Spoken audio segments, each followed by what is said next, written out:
Hi friends, human I and colourful world part 1 వీడియోకి స్వాగతం. ఈ వీడియోలో మనం ఐ యొక్క స్ట్రక్చర్ మరియు వాటి యొక్క డిఫరెంట్ పార్ట్స్ గురించి డీటెయిల్డ్గా తెలుసుకున్నాం. ఓకే, మొదటగా ఇక్కడ ఏమి ఇచ్చారో పరిశీలన చేద్దాం. You have studied in previous chapter. మనం ప్రీవియస్ చాప్టర్లో ఏం నేర్చుకున్నామంటే refraction of light by lens. అంటే ఏంటంటే ఇక్కడ ఒక లెన్స్ ఉంది, గమనించండి. దీని మీద లైట్ ఇన్సిడెంట్ అయినప్పుడు యాక్చువల్లీ ఎలాంటి పాత్ చేంజ్ లేకుండా ఇలా వెళ్ళాలి, ఏదైనా ఒక మీడియంలో అయితే ఇక్కడ మీడియం చేంజ్ అవ్వడం వల్ల లైట్ బెండ్ అయి ట్రావెల్ అవ్వడాన్ని మనం గమనించాం. సో దీన్నే మనం రిఫ్రాక్షన్ అంటాం. ఈ రిఫ్రాక్షన్ ఫినామినాను మనం లాస్ట్ చాప్టర్లో పరిశీలన చేసినాం. అదేవిధంగా you also studied nature, position and relative size of the image. అంటే ఈ లెన్స్ ముందర డిఫరెంట్ పొజిషన్లో ఆబ్జెక్ట్ ఉంచితే ఇమేజ్ ఎలా ఏర్పడుతుంది అనేది కూడా మనం పరిశీలన చేశాం. ఒక్కసారి ఆ దృశ్యాన్ని ఒక్కసారి మనం పరిశీలన చేద్దాం. గమనించండి, ఇమేజ్ను మనం దగ్గరికి తెస్తున్నాం. Okay, beyond the C, at the C చేరుకునే తలకే same size of the image ఏర్పడడం, సీకి ఎఫ్కి మధ్యలో మూవ్ అయ్యేటప్పుడు ఇమేజ్ సైజు పెరగడం, ఇంకా ముందరికి వెళ్ళే కొద్దీ ఎఫ్ వద్దకు వెళ్ళేటప్పటికి ఇన్ఫైనైట్ డిస్టెన్స్లో ఇమేజ్ ఏర్పడడం, ఎఫ్కి పీకి మధ్యలో మనం ఆబ్జెక్ట్ని మూవ్ చేసే కొద్దీ ఇమేజ్ సైజు వర్చువల్ ఇమేజ్ ఏర్పడడం, ఇలాంటి అంశాలన్నీ కూడా మనము గమనించామన్నమాట. ఇవన్నీ తెలుసుకున్నాం కదా. ఇక నెక్స్ట్ మనం పరిశీలన చేద్దాం. Okay, how can these idea help us in the study of human eye. ఈ హ్యూమన్ ఐ స్టడీ చేయడంలో ఈ ఐడియా అంటే ఇమేజ్ డిఫరెంట్ పొజిషన్లో ఉన్నప్పుడు, ఆబ్జెక్ట్ డిఫరెంట్ పొజిషన్లో ఉన్నప్పుడు ఇమేజ్ ఎక్కడెక్కడ ఏర్పడుతుంది అనేటువంటి ఐడియా అనేది మనకి ఈ చాప్టర్లో యూజ్ అవుతుంది.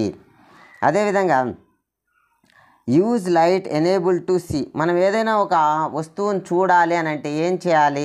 ఆ వస్తువు మీద మనకు ఉదాహరణకు ఒక ట్రీ ఉంది. ఆ ట్రీని నేను చూడాలి అంటే ఏం చేయాలి? నేరుగా ఆ ట్రీ అనేది లైట్ సోర్స్ అన్నా ఉండాలి, లేదా ఏదైనా ఒక లైట్ సోర్స్ అనేది ఆ ట్రీ మీద పడి రిఫ్లెక్ట్ అయ్యి మన ఐను చేరాలి. ఈ ఫినామినా ద్వారా మనము ఆ వస్తువుల్ని చూడగలుగుతాం అన్నమాట. అంటే మనం ఏవైనా ఆబ్జెక్ట్లను చూడాలంటే లైట్ అనేది ఉండాలి మరియు మనకు ఐ అనేది ఉండాలి. సో ఇక్కడ has lens spectacle correct the defect of vision. మనకు కొన్ని సందర్భాల్లో ఐ ఉన్నప్పటికీ స్పష్టమైన చూపును లేదా విజన్ను మనము లాస్ అవుతాము. అలాంటి సందర్భాల్లో నేను వియర్ చేసినట్టుగా స్పెక్టికల్స్ అనేటి వియర్ చేస్తామన్నమాట, వాటి కరెక్ట్ చేసుకోవడానికి. అదేవిధంగా we have learn previous chapter. మనం ప్రీవియస్ చాప్టర్లో ఇంకా లైట్కి సంబంధించిన సమ్ ప్రాపర్టీస్ నేర్చుకున్నాం. ఏంటంటే ఇక్కడ చెప్పినట్టుగా రిఫ్లెక్షన్ నేర్చుకున్నాం. అంటే ఏదైనా ఒక సర్ఫేస్ మీద లైట్ పడి తిరిగి సేమ్ మీడియంలోకి బౌన్స్ బ్యాక్ అవ్వడాన్ని రిఫ్లెక్షన్ అని నేర్చుకున్నాం. అదేవిధంగా లైట్ అనేది ఒక మీడియం నుంచి మరో మీడియంలోకి వెళ్ళినప్పుడు స్పీడ్ ఆఫ్ లైట్ చేంజ్ అయ్యి బెండ్ అయ్యి ట్రావెల్ అవుతుంది. నార్మల్గా 0 డిగ్రీ కాకుండా ఇంకా వేరే కొంత యాంగిల్తో ట్రావెల్ అయిన ప్రతిసారి అనేది మనం చూసినాం. దీన్ని రిఫ్రాక్షన్ అంటారని కూడా నేర్చుకున్నాం. ఓకే, అదేవిధంగా ఇన్ దిస్ చాప్టర్, ఈ చాప్టర్లో మనం ఏం నేర్చుకోబోతున్నామంటే ఆప్టికల్ ఫినామినా ఇన్ నేచర్ అనేటి నేర్చుకోబోతున్నాం. అవేంటంటే కొన్ని ఉదాహరణకు ఫార్మేషన్ ఆఫ్ రెయిన్బో అనేది ఫామ్ కావడం అనేది నేర్చుకున్నాం. ఇక్కడ చూడండి, స్పెక్టికల్స్ యొక్క కరెక్షన్ గురించి ఇవ్వడం జరిగింది. కొన్ని సందర్భాల్లో ఆబ్జెక్ట్ ఇక్కడ ఉంటే రెటీనా మీద కాకుండా రెటీనా కన్నా ముందుగానే ఫోకస్ అవుతుంది. ఇది ఒక రకమైన డిఫెక్టు. కొన్ని సందర్భాల్లో ఆబ్జెక్ట్ ఇక్కడ ఉంటే ఇమేజ్ అనేది రెటీనా మీద కాకుండా బియాండ్ ద రెటీనా ఫోకస్ అవ్వడం అనేది అదొక రకమైన ఐ డిఫెక్టు. కొన్ని సందర్భాల్లో ఆబ్జెక్ట్ అనేది కొంత యాంగిల్ మారి స్లాంట్గా ఇలా ఫోకస్ అవ్వడం అనేది ఇవి డిఫరెంట్ కైండ్ ఆఫ్ మనకు ప్రాబ్లమ్స్, ఐ ప్రాబ్లమ్స్ అనేటివి వస్తూ ఉంటాయి. ఓకే, వాటికి సంబంధించి మనకు డిస్టెన్స్ విజన్ ఉన్నప్పుడు, నియర్ విజన్ ఉన్నప్పుడు మనం ఐ యొక్క స్పెక్టికల్స్ వాడి కరెక్షన్ చేసుకుంటూ ఉంటాం. ఓకే, ఇక రెయిన్బో విషయానికి వచ్చేసరికి మనం చాలా సందర్భాల్లో సన్లైట్ ఉండి మరియు రెయిన్ పడుతున్న సందర్భాల్లో మనం సన్కి ఆపోజిట్గా ఈ రెయిన్బోను, ఇది ప్రైమరీ రెయిన్బో, ఇక్కడ చూడండి ఇంకా లైట్గా ఇక్కడ రెయిన్బో కనిపిస్తుంది, అది సెకండరీ రెయిన్బో. ఇలా రెయిన్బోను గమనిస్తూ ఉంటాం అన్నమాట. అదేవిధంగా లైట్ అనేది 7 కలర్స్గా స్ప్లిట్ అవుతుంది. చూడండి, స్ప్లిట్టింగ్ ఆఫ్ వైట్ లైట్ అనమాట. వైట్ లైట్ అనేది స్ప్లిట్ అవ్వడాన్ని కూడా మనం గమనిస్తూ ఉంటాం. గమనించండి, ఇక్కడ వైట్ లైట్ అనేది ఈ విధంగా ఇన్సిడెంట్ అయితే ప్రెజెంట్ గుండా 7 కలర్స్గా విడిపోతుంది. ఈ 7 కలర్స్నే విబ్జిఆర్ అని కూడా అంటాం. 7 కలర్స్ని ఈజీగా గుర్తుపెట్టుకోవడానికి విబ్జిఆర్ అనే నొటేషను వాడడం జరుగుతుంది. Violet, IndiGo, blue, green, yellow, orange, red అనమాట. ఈ విధంగా 7 కలర్స్. చూడండి, తక్కువగా డీవియేట్ అయిన కలరు రెడ్ కలర్, ఎక్కువగా డీవియేట్ అయిన కలరు వైలెట్ కలర్ అనేది. దీని గురించి మళ్ళీ మనం మాట్లాడుకుంటాం. అదేవిధంగా ఎందుకని స్కై అనేది బ్లూగా ఉంది, ఇక్కడ ఒకసారి మీరు గమనిస్తే స్కై అనేది ఎలా ఉంది, బ్లూ కలర్లో ఉంది. ఎందుకని why sky only in blue, why not red, why not orange అనేటి మనం ఈ చాప్టర్లో తెలుసుకోబోతున్నాం. ఓకే, అదేవిధంగా ఇలాంటి అంశాలన్నీ కూడా ఈ చాప్టర్లో మనం పరిశీలన చేద్దాం. మొదటగా హ్యూమన్ ఐ అన్నమాట. ఈ చాప్టర్కి సంబంధించి ఐ యొక్క స్ట్రక్చర్ ఎలా ఉంటుంది, ఐలోని పార్ట్స్ ఏంటి అనే అంశాన్ని మనం పరిశీలన చేద్దాం.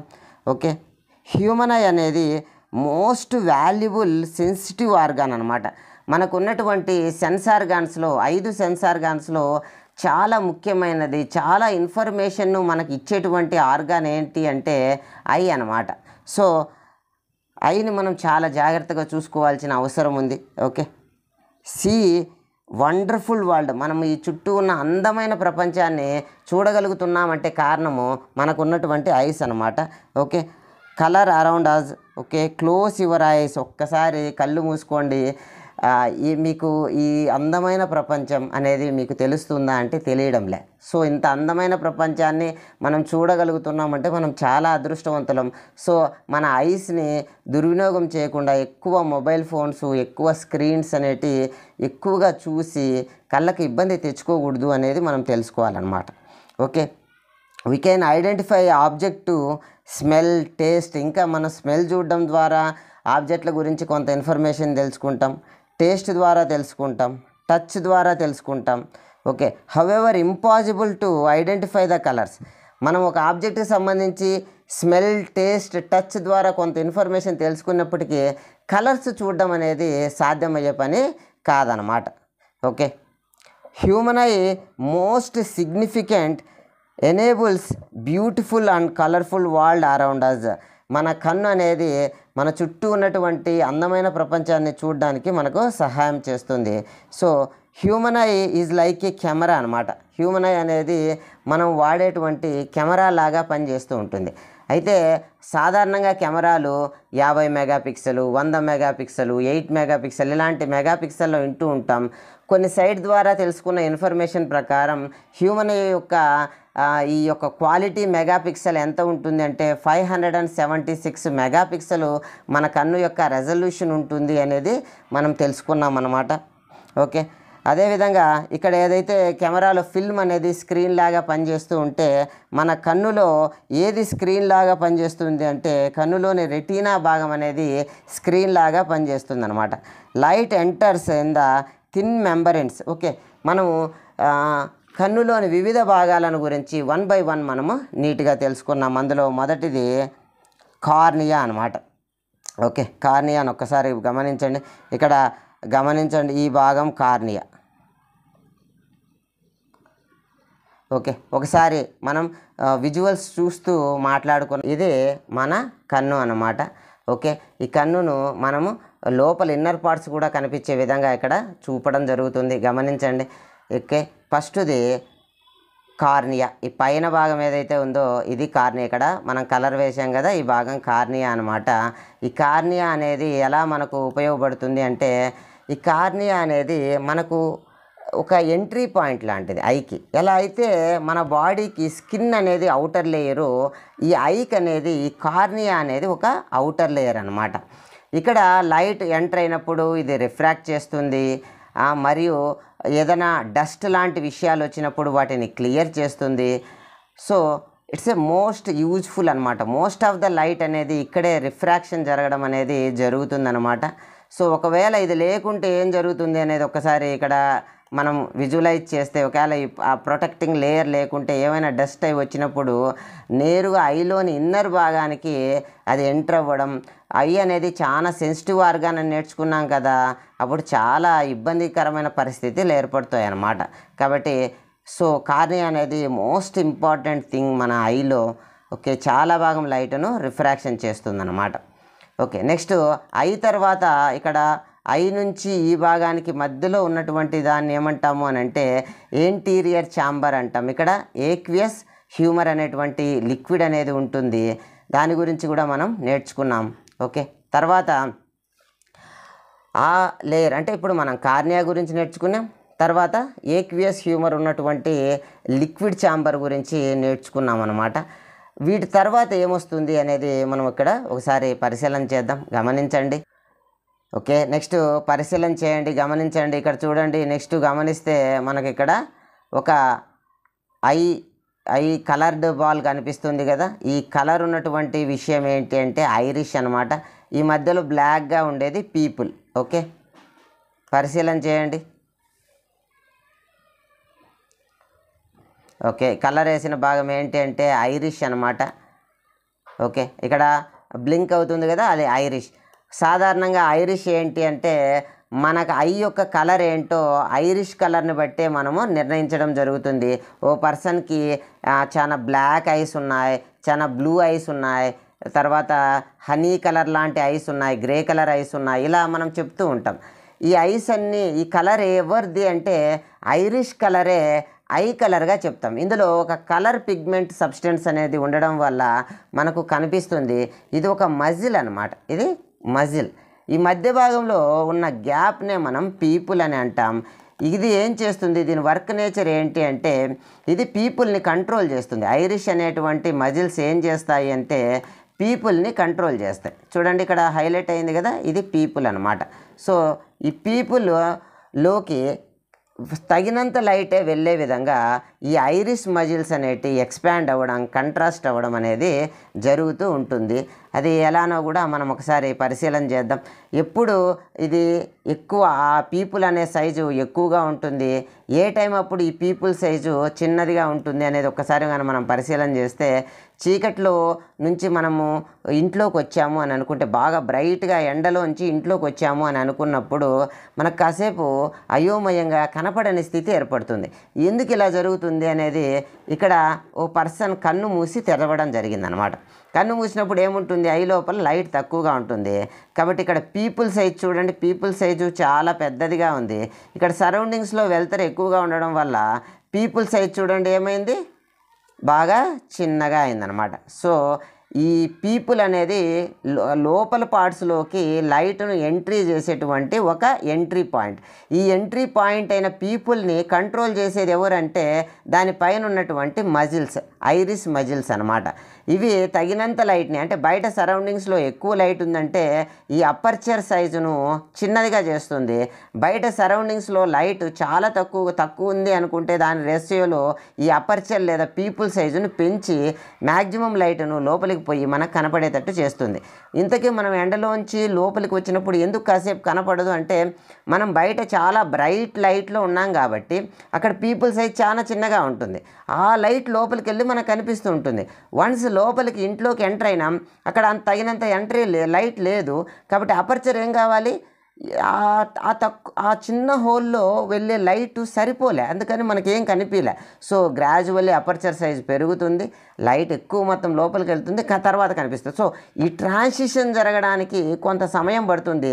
అందుకనే కాసేపు వరకు మనకు కొంత అయోమయ స్థితి అనేది ఏర్పడడం అనేది జరుగుతుందన్నమాట. సో ఇక్కడ మనం గమనించవచ్చు, ఇక్కడ వెలుతురులో వచ్చి పీపుల్ సైజు చిన్నదిగా ఉండడం, అదే డార్క్గా మూసి తెరిచిన వెంటనే వచ్చి పీపుల్ సైజు పెద్దదిగా ఉండడం, లేదా డార్క్ రూమ్లో పీపుల్ సైజు పెద్దదిగా ఉండడం. ఒక సెల్ ఫోన్ తీసుకెళ్ళి అద్దం ముందర ఒక లైట్ ఆఫ్ చేసి మనం అద్దంలో చూసుకుంటా లైట్ ఆపేసినాం, మళ్ళీ లైట్ ఆన్ చేసినాం. మనము ఈ పీపుల్ యొక్క సైజు మారడం అనేది మనమంతకు మనమే స్పష్టంగా గమనించవచ్చు. ఇంటికాడ ఒకసారి ప్రయత్నం చేయండి. ఓకే, ఇప్పుడు నెక్స్ట్ పోర్షన్ వచ్చి లెన్స్ అనమాట. ఇది మామూలుగా మనం ముందు చాప్టర్లో వాడి ఎక్స్పెరిమెంట్లు చేసిన లెన్స్ గ్లాస్ లెన్స్. బట్ ఈ లెన్స్ ఏంటి అంటే క్రిస్టలైన్ లెన్స్. ఇది జెల్లీ చాక్లెట్ లాగా అప్ టు సమ్ ఎక్స్టెంట్స్ వరకు దీని యొక్క సైజును మార్చుకోగలదన్నమాట. సో ఇది కూడా లైట్ని ఏం చేస్తుంది, ఫర్దర్గా రిఫ్రాక్షన్ చేసి లోపల ఉన్న రెటీనా మీద ఫోకస్ చేస్తుంది. సో దీని యొక్క సైజు ఇప్పుడు నేను చేత్తో జెల్లీ లైక్ చాక్లెట్లను ఇట్లా అన్నప్పుడు పెద్దదిగా పతలాగా అవుతుంది కదా, కొంచెం మేర థిన్గా తిక్కుగా. ఇక్కడ ఎవరు ఆ ప్రెస్సింగ్ చేస్తారు అంటే ఇక్కడ చూపినట్టు ఈ సిలియారీ మజిల్స్ అనమాట. వీటిని సిలియారీ మజిల్స్ అంటాం. ఇవి లెన్స్ చుట్టూ ఉంటాయి. కొద్దిగా వెనక్కు మనం వెనక నుంచి తిప్పి చూడడం జరుగుతుంది. ఇది దీని చుట్టూ ఉన్నవి సిలియారీ మజిల్స్. ఒకసారి గమనించండి, ఇవన్నీ కూడా సిలియారీ మజిల్స్. ఇది లెన్స్. సో ఈ లెన్సును ఈ సిలియారీ మజిల్స్ చుట్టూ 360 డిగ్రీస్లో ఆక్యుపై అయ్యి ఆబ్జెక్టు డిస్టెన్స్ను బట్టి వస్తువు దగ్గర ఉందా దూరం ఉందా అనే దాన్ని బట్టి చాలా దూరంగా ఉండాలంటే ఈ సిలియారీ మజిల్స్ రిలాక్స్గా ఉంటాయి. దగ్గరగా ఆబ్జెక్ట్ వస్తుంది అంటే సిలియారీ మజిల్స్ లెన్స్ని ప్రెస్ చేసి కంట్రాస్ట్ చేసి లెన్స్ యొక్క సైజు మందమయ్యేటట్టు చేస్తుంది అనమాట. ఎందుకు ఇలా చేస్తుంది అని అంటే మనకు లెన్సు ఆ ఆబ్జెక్ట్ దూరం ఉన్నా దగ్గరున్నా మనకు రెటీనా మీద ఫోకస్ అవ్వాలి. సో కాబట్టి రెటీనా మీద ఫోకస్ అవ్వాలి అని అంటే మనం ఇలాంటి ఫోకల్ లెంత్ అనేది మార్పు చేస్తూ ఉండాలి.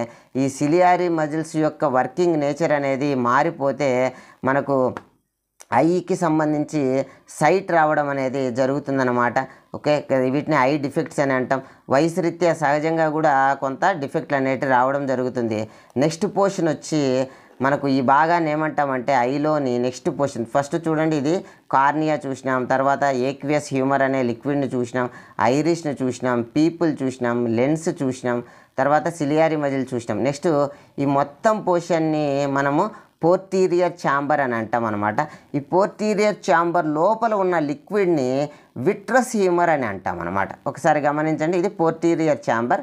ఈ కలర్ వేసిన భాగం, ఈ కలర్ తీసేసినాక లోపల జెల్లీ లైక్ సబ్స్టెన్స్ ఉంది కదా, ఈ జెల్లీ లైక్ సబ్స్టెన్స్ను మనము విట్రస్ హ్యూమర్ అని అంటాం అనమాట. ఈ నర్వ్స్ ఆప్టికల్ నర్వ్స్. ఓకే, ఈ భాగం రెటీనా. సో ఇవన్నీ కూడా మనం అబ్జర్వ్ చేస్తాం. సో ఇప్పుడు మనము రెటీనా అనే భాగాన్ని ఒకసారి మనం పరిశీలన చేద్దాం. ఇక్కడ బ్లింక్ అవుతుంది కదా, ఈ థిన్ మెంబరెన్స్, చాలా పలుచటి చర్మపు పొర లాంటి ఈ భాగం ఏంటి అంటే రెటీనా. ఇది కెమెరాలో స్క్రీన్ లాంటి భాగం అని మనం ఆల్రెడీ మాట్లాడుకోవడం జరిగింది. సో ఒకసారి బ్లింక్ అయ్యే భాగం మీద ఫోకస్ చేయండి. ఈ బ్లింక్ అయ్యే భాగం ఏదైతే ఉందో ఇది రెటీనా అనమాట. దీని మీద మనకి ఇమేజ్ అనేది ఫోకస్ అయినప్పుడు మాత్రమే మనకు స్పష్టమైనటువంటి ఇమేజెస్ అనేవి ఫామ్ అవుతాయి. లేదు దీనికన్నా ముందుగానే ఫోకస్ అవుతున్నాయి అని అనుకుంటే, అలాంటప్పుడు దీనికన్నా ముందు ఫోకస్ అయినప్పుడు ఏమవుతుంది అంటే అదొక రకమైన ఐ డిఫెక్ట్ గాను, విజన్ క్లియర్ ఉండదు. ఒకవేళ ఫోకసింగ్ అనేది బియాండ్ ద రెటీనా వెనక ఫోకస్ అయ్యే విధంగా ఉంటే అలాంటప్పుడు కూడా అదొక రకమైన ఐ డిఫెక్టు. ఇలా different kind of I defects గురించి మనం నెక్స్ట్ వీడియోలో మాట్లాడుకున్నాం. ఇక్కడైతే సరిగ్గా ఫోకస్ కాకపోతే, రెటీనా మీద సరిగ్గా ఫోకస్ కాకపోతే, ఈ లేయర్ మీద సరిగ్గా ఫోకస్ కాకపోతే మనకు విజన్ అనేది బ్లర్ అవుతుంది అనే విషయం తెలుసు. మరి ఈ రెటీనాలో ఇంకా ఫర్దర్గా ఏమేం భాగాలు ఉంటాయంటే కోన్స్ మరియు రాడ్స్ అనే భాగాలు ఉంటాయి. వీటి గురించి కూడా మనము డిస్కస్ చేసుకున్నాం. ఈ కోన్స్ ఏం చేస్తాయి, రాడ్స్ ఏం చేస్తాయి అనేది. సో అదేవిధంగా ఈ ఆప్టికల్ నర్వ్స్, ఇక్కడ ఆప్టికల్ నర్వ్స్ ఉన్నాయి కదా, ఈ నర్వ్స్ ఏం చేస్తాయంటే మనకు బ్రెయిన్కు సిగ్నల్స్ పంపిస్తాయి. ఆ బ్రెయిన్ అనేది ఆ భాగాలను రిసీవ్ చేసుకుంటుంది. ఒకసారి ఇక్కడ రాడ్ను కోన్ను దగ్గరగా పరిశీలన చేయండి. సో ఇవి ఆప్టికల్ నర్వ్స్ అన్నమాట. సో ఈ ఆప్టికల్ నర్వ్స్ గమనించండి, బ్లూ కలర్లో రెడ్ కలర్లో, ఇవి ఎలక్ట్రికల్ సిగ్నల్స్ రూపంలో మనకు అక్కడ ఇమేజ్ యొక్క సమాచారాన్ని మెదడుకు అనేది చేరవేయడం అనేది జరుగుతుందన్నమాట. ఓకే, ఇప్పుడు ఒకసారి ఓవరాల్గా చూసినాం. ఇప్పుడు ఇన్ డీటెయిల్గా ఇంకొక రవ్వ రాస్తూ ఒకసారి చూద్దాం. ఓకే, ఈ పైన లేయర్ని మనం కార్నియా అంటామని తెలుసుకున్నాం. సో కార్నియా ఏం చేస్తుంది, కార్నియా యొక్క పనితీరు గురించి ఇంకొంచెం వివరంగా ఇక్కడ మనం మాట్లాడుకునే ప్రయత్నం చేద్దాం. మ్యాక్సిమం జూమ్ చేయడం జరిగింది. ఇక్కడ ఏం జరుగుతుందంటే వచ్చిన లైట్ ఏదైతే ఉందో ఈ లైట్ను మన టార్గెట్ ఏంటి అంటే ఇక్కడ బ్లాక్ కలర్లో పీపుల్ ఉంది కదా, ఈ పీపుల్లోకి సెండ్ చేయగలగాలి. సో అలా చేయాలి అని అంటే ఇక్కడికి ఉండే దూరం తక్కువ, ఇక్కడి నుంచి ఇక్కడికి ఉండే దూరం తక్కువ. సో బెండింగ్ అనేది చేయాలి. సో బెండ్ చేయాలి అని అంటే దాని యొక్క రిఫ్రాక్టివ్ ఇండెక్స్ ఉండాలి. సో ఎంత రిఫ్రాక్టివ్ ఇండెక్స్ ఉంటుంది? ఈ కార్నియా అనే ఫస్ట్ లేయర్ లైక్ స్కిన్ లాంటిది, మన శరీరానికి స్కిన్ లాంటి ఈ భాగం యొక్క రిఫ్రాక్టివ్ ఇండెక్స్ ఏంటి అంటే రిఫ్రాక్టివ్ ఇండెక్స్ అనేది 1.37 ఉంటుంది. ఇంత ఎక్కువగా బెండింగ్ అనేది ఐలో మిగిలిన పార్ట్స్లో జరగవన్నమాట. రిఫ్రాక్టివ్ ఇండెక్స్ అంటే ఏంటి అంటే ఇది ఒక మీడియం నుంచి ఇంకొక మీడియంలోకి వెళ్ళినప్పుడు ఎంత మేర బెండ్ అవుతుంది అనే దానికి ఒక మెజర్మెంట్. సో ఒక అందాజ్ కోసం రిఫ్రాక్టివ్ ఇండెక్స్ 1 ఉంది అని అంటే అక్కడ ఏం బెండింగ్ జరగలేదు అని. అదేవిధంగా ఎక్కువ బెండింగ్ జరిగే ఒక సబ్స్టెన్స్ చెప్తాను, అదేంటంటే డైమండ్ 2.42. సో ఈ మార్జిన్లో విలువలు ఉంటాయి. సో ఇక్కడ 1.37 మాయన అది బెండ్ చేయగలుగుతుంది. ఈ లక్ష్యం ఏంటి అంటే ఇక్కడ వచ్చిన లైట్ మనకు ఎక్కడొచ్చిన లైట్ అయినా సరే ఇది ఏం చేయాలి, మన టార్గెట్ ఏంటంటే పీపుల్ లోపలికి లైట్ను సెండ్ చేయగలగాలి. ఇక్కడ మోస్ట్ ఆఫ్ ద లైట్ అనేది ఎక్కడ మనకు ఇక్కడ రిఫ్రాక్షన్ జరిగి బెండ్ అవుతుంది అని అంటే ఈ ఫస్ట్ సర్ఫేస్ అయినటువంటి కార్నియాలోనే మోస్ట్ ఆఫ్ ద రిఫ్రాక్షన్ అనేది జరుగుతుంది. ఇంకా ఇక్కడ ఏమైనా సరే డస్ట్ లాంటి పార్టికల్స్ కానీ వస్తే అప్పుడు టియర్ గ్లాండ్స్ నుంచి టియర్ వచ్చి ఒక థిన్ ఫిల్మ్ లాగా ఈ అవుటర్ లేయర్ ఫామ్ అయ్యి ఆ థిన్ ఫిల్మ్లోంచి ఏవైతే డస్ట్ ఉందో ఇంప్యూరిటీస్ ఏవైతే ఉన్నాయో వాటన్నిటిని వాష్అవుట్ చేస్తుంది. దీంట్లో చాలా ట్రాన్స్పరెంట్ నర్వ్స్ ఉంటాయి, హైలీ సెన్సిటివ్ పార్ట్ అన్నమాట. ఏ చిన్న ఇబ్బంది ఉన్నా కానీ దాన్ని క్లియర్ చేసేస్తుంది. అందువల్ల ఐ అనేది రక్షించబడుతుంది అన్నమాట. ఓకే ఇంకా దీని యొక్క వర్కింగ్ థియరీ వచ్చి రిఫ్రాక్టివ్ ఇండెక్స్ ద్వారా లైట్ను బెండ్ చేయడం అనే విషయాన్ని మనం నేర్చుకున్నాం. నెక్స్ట్ పోర్షన్ ఏంటి అని అంటే గమనించండి, ఇక్కడ పైన ఉన్న లేయరు కార్నియా, ఇక్కడ ఈ భాగం ఏదైతే ఉందో ఇది పీపుల్. సో ఈ రెండిటికి మధ్య గ్యాప్ ఉంది, గమనించారా? ఇక్కడ చూడండి గ్యాప్ ఉంది. ఈ గ్యాప్లో ఉన్న లిక్విడ్ ఏంటి? ఈ భాగం అంతా దేంతో ఫిల్ అయ్యింది అని అంటే ఈ భాగాన్ని ఏమంటామంటే యాంటీరియర్ ఛాంబర్ అంట. ఓకే రాద్దాం.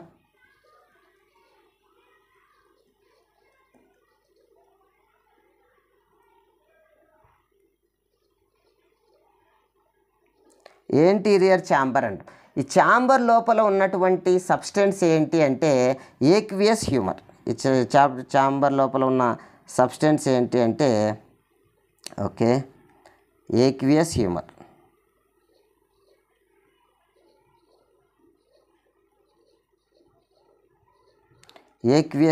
అన్నమాట. సో ఇది ఆల్మోస్ట్ వాటర్ లాంటి సబ్స్టెన్సే. దీని యొక్క రిఫ్రాక్టివ్ ఇండెక్స్ ఎంత ఉంటుంది అంటే 1.33 ఉంటుంది. కార్నియా యొక్క రిఫ్రాక్టివ్ ఇండెక్స్ అంటే 1.37. ఇక్కడ ఏక్వియస్ హ్యూమర్లో ఉన్నటువంటి ఆల్మోస్ట్ వాటర్ 97% ఆఫ్ కంటెంట్ ఏముంటుంది అంటే వాటర్ ఉంటుంది. మిగిలినది కొంత వేరే సబ్స్టెన్స్, గమ్మిష్ సబ్స్టెన్స్ అనేది ఉండడం జరుగుతుంది. సో వాటర్ యొక్క రిఫ్రాక్టివ్ ఇండెక్స్ ఎంతో ఏక్వియస్ హ్యూమర్ యొక్క రిఫ్రాక్టివ్ ఇండెక్స్ కూడా అంతే. సో ఓవరాల్గా ఇక్కడ చెప్పొచ్చేది ఏమంటే ఎక్కువ రిఫ్రాక్టివ్ ఇండెక్స్, ఎక్కువ బెండింగ్ జరిగే పని ఎక్కడ జరుగుతుందంటే కార్నియా కాడనే జరుగుతుంది. వెరీ స్టార్టింగ్ పాయింట్లోనే జరుగుతుంది. ఆ తర్వాత ఆ బెండ్ అయిన దాన్ని ఇంకా ఫర్దర్గా కొంత బెండ్ చేసి కరెక్ట్గా పీపుల్లోకి ఇన్సర్ట్ చేసే విధంగా మేకప్ చేస్తుంది ఎవరంటే ఈ ఏక్వియస్ హ్యూమర్. ఇది ఏ ఛాంబర్ అంటే యాంటీరియర్ ఛాంబర్లో ఉన్నటువంటి ఏక్వియస్ హ్యూమర్ అనేటువంటిది. నెక్స్ట్ చూడండి, ఐరిష్ అనేది control the size of people. ఇంతకుముందే మనం చూసినాం పీపుల్ యొక్క సైజు. ఇది ఐరిష్. ఇక్కడ కలర్ వేసిన భాగం ఏంటంటే ఐరిష్ అనేది. ఇదేం చేస్తుందంటే ఈ పీపుల్ యొక్క సైజును కంట్రోల్ చేస్తుంది. తక్కువ లైట్ ఉంది, లెస్ లైట్ ఉంది అంటే పీపుల్ సైజు బాగా బిగ్ సైజ్ అవుతుంది. బయట లైట్ ఎక్కువగా ఉంది అంటే ఐరిష్ అనేది ఈ పీపుల్ సైజును కంట్రాస్ట్ చేస్తుంది. ఐరిష్ పీపుల్ అనేది ఒక జంట పదాలు లాంటివి. ఐరిష్ పీపుల్ ఎప్పుడు కూడా రెండు కంబైన్గా మనం నేర్చుకోవాల్సిన అవసరం ఉంది. ఐరిష్ అనేది ఒక మజిలు, పీపుల్ అనేది ఒక గ్యాప్. అక్కడ ఏం లేదు, అక్కడ ఎలాంటి నర్వ్స్ లేదు, ఏం లేదు, ఇట్స్ ఏ గ్యాప్. ఈ గ్యాప్ను ఎవరు మెయింటైన్ చేస్తున్నారంటే ఐరిష్ మెయింటైన్ చేస్తుంది. పీపుల్ ఏం చేస్తుంది, వర్క్ ఆఫ్ పీపుల్ ఏంటి అంటే అమౌంట్ ఆఫ్ లైట్ను, ఎంత అమౌంట్ ఆఫ్ లైట్ను లోపలికి ఎంట్రీ చేయాలి నేను అనే డిసైడ్ చేసేది ఎవరంటే పీపుల్. ఈ పీపుల్ని కంట్రోల్ చేసేది ఎవరంటే ఐరిష్ అనమాట. సో ఐరిష్ అనే మజిల్స్ అనమాట. Okay, people regulate and control the amount of light entry in to the I అనేది మనం తెలుసుకున్నాం అనమాట. సో ఇక్కడ గమనించండి, ఆ కలర్ లేని భాగం ఇది ఐరిష్. సో ఐరిష్ యొక్క ఇంకా ప్రత్యేకత ఏమంటే ఇక్కడైతే బ్లూ కలర్లో ఉంది కాబట్టి ఈ పర్సన్కి ఉన్నటువంటి ఐస్ ఏ కలర్లో ఉన్నాయంటే బ్లూ కలర్లో ఉన్నాయి. ఒకవేళ బ్లాక్ అయితే బ్లాక్లో ఉన్నాయంటాం. ఇలా ఓ పర్సన్ యొక్క ఐ ఏ కలర్లో ఉంది అనేది డిసైడ్ చేసేది ఎవరు అని అంటే ఈ ఐరిష్ కలరే ఐ యొక్క కలర్. ఇందులో కలర్ పిగ్మెంట్ అనేది ఉంటుందన్నమాట. సో ఓకే, ఇక్కడ ఒకసారి చూస్తే మోర్ లైట్ ఉన్నప్పుడు,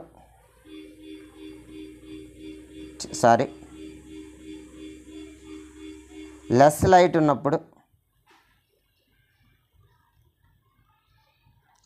ఉన్నప్పుడు, పీపుల్ యొక్క సైజు పెద్దదిగా ఉంది గమనించండి. ఇక్కడ మోర్ లైట్ ఉన్నప్పుడు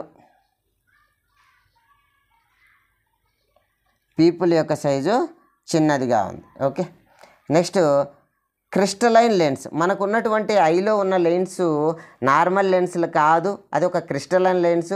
దాని యొక్క సైజు మార్చుకోగలదు. ఎవరి సహాయంతో మార్చుకోగలదు అంటే సిలియారీ మజిల్ సహాయంతో మార్చుకోగలదని చూసినాం. Fine adjustment of focal length అనమాట. ఇక్కడ ఆల్రెడీ మ్యాక్సిమం వర్క్ అంతా కూడా ముందు భాగాల్లోనే జరిగిపోయింది. ఓకే, బయట నుంచి వచ్చిన లైట్ ఏదైతే ఉందో ఇది చాలా భాగం రిఫ్రాక్షన్ ముందుగానే జరిగి ఇక్కడికి వచ్చేసింది.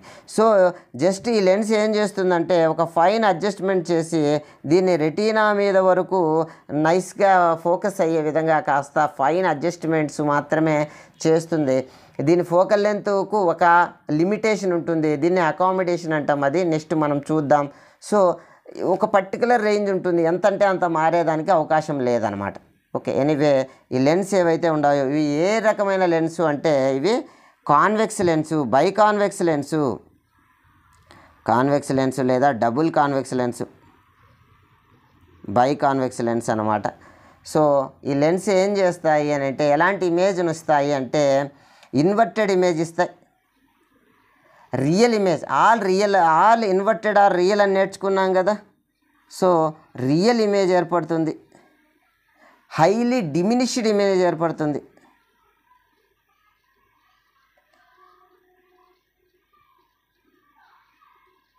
ఎక్కడ ఏర్పడుతుంది అంటే రెటీనా అనే ఒక మెంబరెన్స్, ఈ మెంబరెన్స్ లేదా చర్మపు పొర అనేది స్క్రీన్ లాగా పనిచేస్తుంది. దాని మీద ఫోకస్ అవ్వడం అనేది జరుగుతుందన్నమాట. ఇలా వచ్చిన లైట్ని చాలా భాగం బెండ్ అయ్యి ఆల్రెడీ ఇలా బెండ్ అయ్యి పీపుల్లోకి వచ్చి ఉంటుంది. ఆ పీపుల్ నుంచి వచ్చినది ఫైన్ అడ్జస్ట్మెంట్ జరిగి ఇలా మనకు రెటీనా మీద అనేది ఫోకస్ అవ్వడం జరుగుతుందన్నమాట. సో ఇలా కొంత ఫైన్ అడ్జస్ట్మెంట్ చేయడానికి ఉపయోగపడే ఈ కండరాలను ఏమంటాము అంటే సిలియారీ మజిల్స్ అని అంటాం. ఓకే, సిలియారీ మజిల్స్ అంటాం. ఇక్కడ చూడండి, ఇది లెన్స్, ఈ లెన్స్ చుట్టూ ఈ మజిల్స్ ఉన్నాయి. ఈ మజిల్స్ చాలా దూరంగా ఆబ్జెక్ట్ ఉంది అంటే ఫార్ డిస్టెన్స్లో ఉంది అంటే రిలాక్స్గా ఉంటాయి. దగ్గరగా నియర్గా ఉంది అప్పుడు ఏం చేస్తాయి, లెన్స్ను కంట్రాస్ట్ చేస్తాయి, నొక్కుతాయి అన్నమాట. నొక్కి దానికి తగినట్టుగా ఫోకస్ అయ్యే విధంగా మార్పు చేయడం అనేది జరుగుతుంది. ఓకే, ఈ పోర్షన్ని మనము ఏమంటాము అంటే ఈ పోర్షన్ యొక్క పేరు వచ్చి ఓకే పోస్టీరియర్ ఛాంబర్ అంటాం. Okay, posterior chamber. దీని లోపల ఉన్నటువంటి జెల్లీ లైక్ లిక్విడ్ సబ్స్టెన్స్ని ఏమంటామంటే ఈ జెల్లీ లైక్ లిక్విడ్ ఉంటుంది. ఈ లిక్విడ్ యొక్క సబ్స్టెన్స్కు పేరు ఏంటి అంటే విట్రస్ హ్యూమర్. ఆ లిక్విడ్ యొక్క పేరు విట్రస్ హ్యూమర్. ఇది ఏం చేస్తుంది, మెయిన్గా దీని యొక్క వర్కింగ్ ఏంటి అంటే ఐబాల్కు ఒక షేప్ ఉంది. Okay, almost spherical shape. ఈ స్పెరికల్ షేపు కొలాప్స్ కాకుండా ఓ పర్టికులర్ పర్ఫెక్ట్ షేప్ను మెయింటైన్ చేయడానికి ఈ విట్రస్ హ్యూమర్ అనేది హెల్ప్ అవుతుంది అనమాట. So to maintain perfect shape.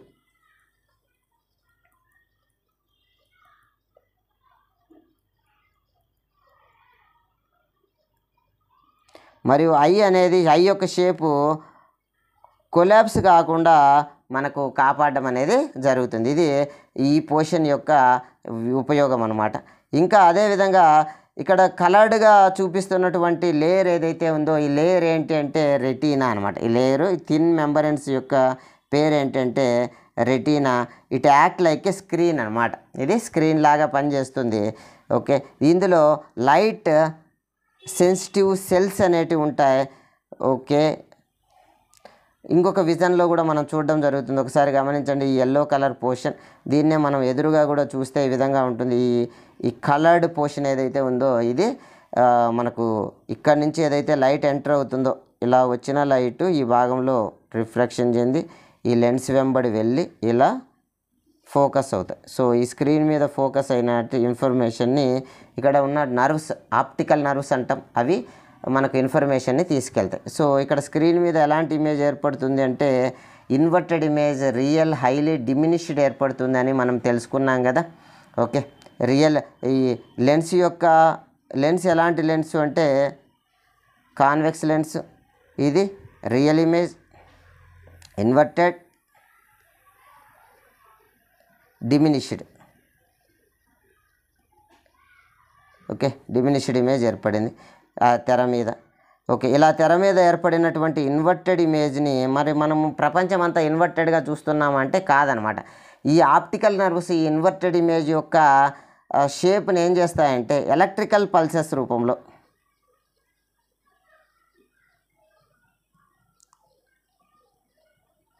ఎవరికి చేరుస్తాయి? బ్రెయిన్కి చేరుస్తాయి. ఓకే, బ్రెయిన్ మనం ఇన్వర్టెడ్ ఇమేజ్ అన్ని వస్తువుల్ని తిరగేసి చూస్తున్నామా, ప్రపంచం అంతా తిరగేసి ఉందా అంటే లేదనమాట. మన బ్రెయిన్ ఏం చేస్తుంది అని అంటే ఇక్కడ యాక్చువల్గా ఇలాంటి ట్రీ ఉంది, గమనించండి.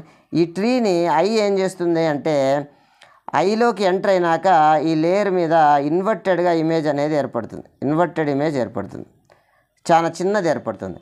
దీన్ని ఇదేం చేస్తుందంటే ఇలా తీసుకెళ్ళి బ్రెయిన్లోకి వెళ్ళినాక అక్కడ డీకోడ్ చేయడం జరుగుతుంది. మొత్తం ఇన్ఫర్మేషన్ని డీకోడ్ చేసి ఇన్వర్టెడ్ హైలీ డిమినిష్డ్ ఇమేజ్ని కాస్త దాన్ని ఎరెక్ట్ ఇమేజ్గా మనకు తెలిసే విధంగా చేస్తుంది. సో యాక్చువల్లీ ఎరెక్టెడ్గా ఉన్నాయి, మనకు తెలిసేది ఎరెక్టెడ్గా ఉన్నాయి. బట్ ఐపీస్లో మాత్రం ఐ యొక్క రెటీనా మీద మాత్రం inverted real highly diminished image ఏర్పడడం అనేది మనం గమనించవచ్చు అన్నమాట. ఓకే, అదేవిధంగా ఈ రెటీనాలో ఇంకా ఫర్దర్గా ఏం భాగాలు ఉంటాయి అంటే ఒక్కసారి గమనించండి. ఇక్కడ 3 ప్రైమరీ కలర్స్ని చూపించేటువంటి కోన్స్, ఓకే, కోన్స్ అనేటివి ఉన్నాయి. అదేవిధంగా ఈ మిగిలిన భాగాలు ఇవైతే రాడ్స్ అని అంటాం. సో ఓవరాల్గా రాడ్స్, కోన్స్ అనేటివి మనకు ఉన్నాయి. ఆ రెటీనా అనే స్మాల్ మెంబరెన్స్లో గమనించండి, ఇది రాడ్ అనమాట, ఇది కోన్. దీని యొక్క రాడ్ యొక్క వర్కింగ్ ఏంటి అంటే మనకు ఇంటెన్సిటీ ఆఫ్ ద కలర్ని ఐడెంటిఫై చేస్తుంది. అంటే తక్కువ వెలుతురున్నా మనం చూడగలిగేటట్లు చేయగలగడంలో మనం తక్కువ వెలుతురులోకి ఎంటర్ అయిన వెంటనే మన ఎవరు యాక్టివ్ అవుతారంటే ఈ రాడ్స్ అనేటివి యాక్టివ్ అవుతాయి. అదేవిధంగా ఈ కోన్ ఏం చేస్తుందంటే కలర్ని గుర్తుపట్టేటట్టు చేస్తాయన్నమాట. మనం 3 ప్రైమరీ కలర్ను చూడగలుగుతాం. అన్ని యానిమల్స్ ఈ విధంగా చూడలేవు. కౌ లాంటి యానిమల్స్ రెడ్ కలర్కి సంబంధించిన రిసెప్టార్ అనేటి వాటికి లేకపోవడం వల్ల చాలా వరకు బ్లాక్ అండ్ వైట్ మూవీ లాగా చూసినట్టుగా ఉంటుంది. చాలా యానిమల్స్కు అలా లేవు. కొన్ని యానిమల్స్ మనకన్నా ఎక్కువ కలర్స్ను రికగ్నైజ్ చేయగలిగిన కెపాసిటీ ఉంటాయి. సో ఈ విధంగా మనకైతే ప్రైమరీ కలర్స్ ఏంటంటే okay red, green, blue, RGB కలర్స్ను మనం చూస్తాం. వీటిని కలిపితే డిఫరెంట్ కాంబినేషన్స్ వస్తాయి, అవన్నీ కూడా మనం చూడగలం. సో కలర్స్ చూస్తున్నామంటే ప్రధానంగా కారణం ఎవరు అంటే మన సెల్లోని కోన్స్ అనేటువంటి కలర్ లైట్ రిసెప్టార్స్. అదేవిధంగా మనం లైట్ ఇంటెన్సిటీని మనం చూడగలుగుతున్నామంటే తక్కువ లైటింగ్, ఎక్కువ లైటింగ్లలో మనం చూడగలుగుతున్నామంటే రాడ్ అనేటువంటి లైట్ రిసెప్టార్స్ అనేది మనం గుర్తించాలా. ఎనీవే ఈ పర్టికులర్ టాపిక్కి సంబంధించి కొన్ని ప్రశ్నలను మనం చూసే ప్రయత్నం చేద్దాం. ఓకే, ఫస్ట్ క్వశ్చన్ చూడండి.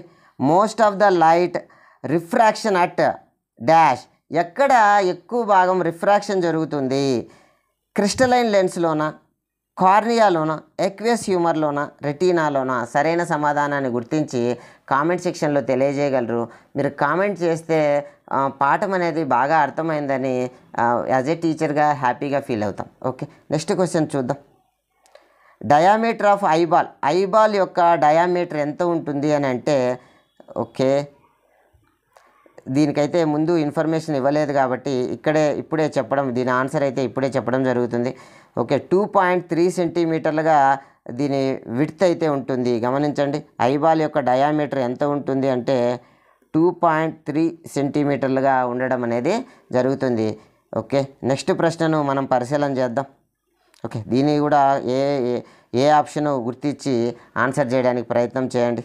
Okay, next, the amount of light enter our eye is controlled by, మన ఐలోకి ఎంత లైట్ వెళ్ళాలి అని కంట్రోల్ చేసేటువంటిది ఎవరు? Okay, iris, eye lens, cornea, retina? ఏది సరైన సమాధానం అనేది గుర్తించే ప్రయత్నం చేయండి. నెక్స్ట్ క్వశ్చన్, పీపుల్ అనేది ఎప్పుడు కంట్రాస్ట్ అవుతుంది, ఎప్పుడు ఎక్స్పాండ్ అవుతుంది? కంట్రాస్ట్ అయ్యే విషయాన్ని ఎక్స్ అని అనుకోండి, ఎక్స్పాండ్ అయ్యే విషయాన్ని వై అనుకోండి. మరి ఎక్స్ ఏంటి, వై ఏంటి అనేది చూస్తే ఎక్స్ అనేది మోర్ లైట్, అంటే మోర్ లైట్ ఉన్నప్పుడు కంట్రాస్ట్ అవుతుందా? వై అనేది లెస్ లైట్ ఉన్నప్పుడు ఎక్స్పాండ్ అవుతుందా? ఈ విధంగా ఒకసారి పరిశీలన చేయండి.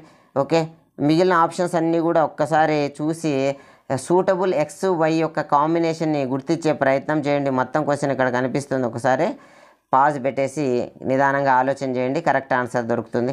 మరి నెక్స్ట్ క్వశ్చన్ చూద్దాం. ఇక్కడ మ్యాచ్ ద ఫాలోయింగ్ అనమాట, వీటిని మ్యాచ్ చేయమని అంటున్నారు. యువతలు ఏమేమి ఉన్నాయంటే iris, eye lens, retina, cornea. యువతల screen of the image, colour of the eye, outer covering, convex lens. వీటిని సరైన కాంబినేషన్ని మ్యాచ్ చేసి ఏది సరైన సమాధానం అనేది గుర్తించే ప్రయత్నం అనేది చేయండి. మనకు కాన్సెప్ట్ బాగా ఇంప్రూవ్ అవుతుంది. ఇవన్నీ కరెక్ట్గా మ్యాచ్ చేయగలిగినామంటే మనకు కాన్సెప్ట్ బాగా అర్థమైందనే కదా. ఓకే, నెక్స్ట్ క్వశ్చన్ చూడండి. Nature of image on retina, retina మీద పడే ఇమేజ్ యొక్క నేచర్ ఏంటి? ఓకే, రియల్ ఎరెక్టా, రియల్ ఇన్వర్టెడా, వర్చువల్ ఎరెక్టా, వర్చువల్ ఇన్వర్టెడా అనే ఆప్షన్ని గుర్తించి సరైన సమాధానాన్ని గుర్తించే ప్రయత్నం చేయండి. Okay, next question, ciliary muscles to see near object, దగ్గరగా ఉన్న ఆబ్జెక్ట్ను చూడడానికి సిలియరీ మజిల్స్ ఏమవుతాయి? కంట్రాస్టెడా, రిలాక్సా, బోత్ కరెక్టా, నన్ ఆఫ్ ద అబోనా అనే ఆప్షన్ని గుర్తించండి. ఓకే, నెక్స్ట్ క్వశ్చన్ చూద్దాం. The liquid present between eye lens and retina, eye లెన్స్కి రెటీనాకి మధ్య ఉన్నటువంటి ఒక ఛాంబర్ అన్నాం కదా, పోస్టీరియర్ ఛాంబర్. ఈ ఛాంబర్లో ఉన్న లిక్విడ్ ఏంటి? ఏక్వియస్ హ్యూమరా, విట్రస్ హ్యూమరా, లాట్ ఆఫ్ హ్యూమరా, నన్ ఆఫ్ హ్యూమరా అనేది మీరు సరైన సమాధానాన్ని గుర్తించండి. మరి next question, the image on retina is transferred to the brain through an, దేని ద్వారా బ్రెయిన్కి రెటీనా మీద పడిన ఇమేజ్ అనేది ట్రాన్స్ఫర్ అవుతుంది? సరైన సమాధానాన్ని గుర్తించండి. Ciliary muscles, aqueous humour, okay aqueous nerve, విట్రస్ tube, optical nerve. సరైన సమాధానాన్ని గుర్తించే ప్రయత్నం చేయండి. ఓకే, నెక్స్ట్ ఇక్కడ ఒక ఐ యొక్క ఇమేజ్ ఇవ్వడం జరిగింది. ఈ ఐ ఇమేజ్లో ఒకటో పార్టు, రెండో పార్టు, మూడో పార్టు యొక్క ఇది ఏం ఇండికేట్ చేస్తుంది ఒకసారి బాగా గమనించండి.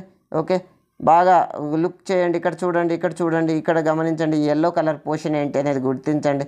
సో ఒకటోది, ఓకే, ఒకటి కార్నియా, రెండు పీపుల్, మూడు రెటీనానా, ఒకటి కార్నియా, రెండు లెన్స్, మూడు రెటీనానా? ఇది కార్నియా కాదు, కరోనా.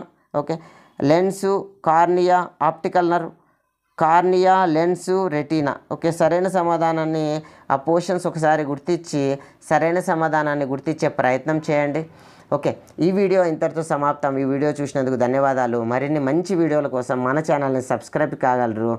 ఓకే, బాగా యూజ్ఫుల్ అనిపిస్తే లైక్ చేస్తే మరింత మందికి యూట్యూబ్ అనేది ఈ వీడియోని రికమెండ్ చేసేదానికి ఛాన్స్ ఉంది. ఓకే, ఈ విషయాన్ని గుర్తించండి. Thank you, వనడా.